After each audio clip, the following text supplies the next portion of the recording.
You have been told a lie about money. Not a small lie, a foundational one. The kind that is repeated in textbooks, classrooms, and economics lectures until it sounds like truth. The story goes like this. First, humans bartered. One person traded chickens for shoes, another traded wheat for tools, and after enough awkward deals, someone finally invented money. Simple, right? Except historians and anthropologists have spent decades looking for a society that actually worked like that, and they still have not found one. Not one tribe, not one village, not one ancient economy built on pure barter as its foundation. It is a story people kept repeating to explain money, not a real origin story. So what came first? Debt. Thousands of years before the first coin was ever struck, humans were already keeping track of who owed what to whom.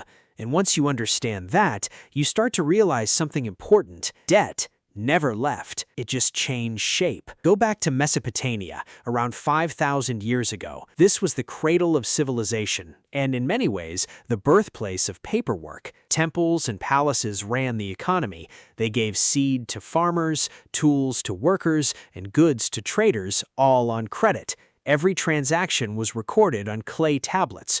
Who owed what, to whom, by when. Money back then was not something you casually spent in a shop. It was a unit of account, a way to measure a debt that already existed. In other words, you did not invent money to buy things. You invented money to count what you owed. And that's where the story gets darker. Because once debt became the foundation of the system, it came with a problem that never really went away. Bad harvests happened, droughts happened, and when a farmer couldn't repay his debt, he didn't just lose money, he could lose his land. He could lose his freedom. He could even lose his family, becoming a slave to pay it off. If that happened to enough people at once, an entire kingdom could collapse. So the kings did something that sounds almost impossible today. They canceled the debt, all of it. The most famous example is Hammurabi, the Babylonian king behind one of the oldest legal codes in history. Hidden inside that code were interest limits and systems for wiping debts clean. They called it a clean slate. Hammurabi declared one at least 4 times during his reign. Debts erased, slaves freed, land returned. And he wasn't alone. Across the ancient Near East, rulers kept doing this again and again. Sometimes they even broke the clay debt tablets in public so everyone could watch the obligations disappear. This was not kindness, it was survival. Because a society where everyone eventually becomes a slave to a few lenders is a society that stops working.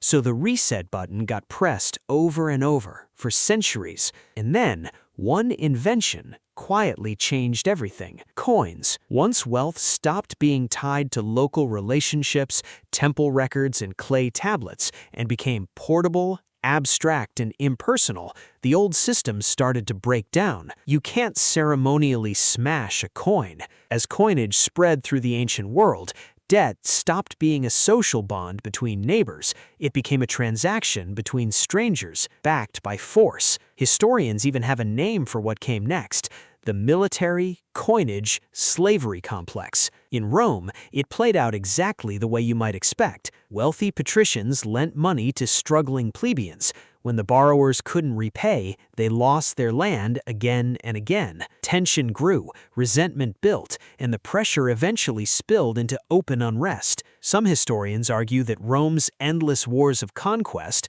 were in part a pressure valve. New land, new slaves, new wealth.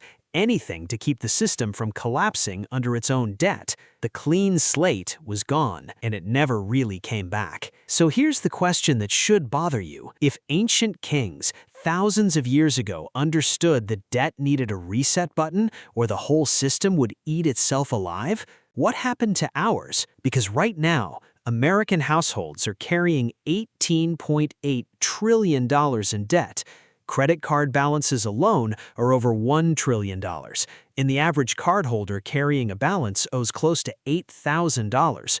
Student loan debt is above $1.5 trillion, and millions of borrowers are already behind. There is no Hammurabi. There is no ceremony where the tablets get smashed and everybody starts over. Bankruptcy exists, technically, but it's slow, humiliating, and for many student borrowers, it barely applies at all. Ancient debt was personal. A king could look his people in the eye and decide enough was enough. Modern debt runs through algorithms, credit bureaus, and global markets that have never met you and never will. There is no one left to declare a clean slate, because there is no one in charge of the whole system anymore. Only the system itself. We did not outgrow the debt trap our ancestors built.